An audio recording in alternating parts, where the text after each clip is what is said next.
25 তারিখ আমার মেয়ের হঠাৎই তীব্র শ্বাসকষ্ট শুরু হয় এবং জ্বর আসতে থাকে। আমরা তখনই মেয়েকে শম্ভুনাথ পণ্ডিত হাসপাতালে ভর্তি করি, কিন্তু ওইখানে আমার মেয়ের কোনো রকমই চিকিৎসা করা হয় না।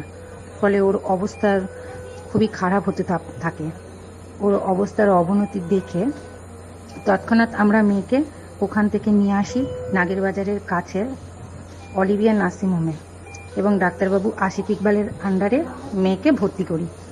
ডাক্তারবাবু তৎক্ষণাৎ আমার মেয়েকে চিকিৎসা শুরু করে দেন এবং মেয়েকে ভেন্টিলেশনে দেন। টানা 7 দিন সমস্ত ডাক্তারবাবুরা, সমস্ত নার্স দিদিরা, সমস্ত অ্যাটেন্ডেন্ট দিদিরা অক্লান্ত পরিশ্রমে আমার মেয়েকে ভেন্টিলেশন থেকে বার করা হয়। ডক্টর আশিক ইকবাল সত্যি আমার কাছে ভগবান। ওনার জন্যই আজ আমার মেয়ে পুনর্জন্ম পেল। আমি আমার মেয়েকে ফিরে পেলাম। আমি আজীবন ডাক্তারবাবু এবং নার্সিংহোমের সমস্ত স্টাফদের কাছে চিরকৃতজ্ঞ থাকব।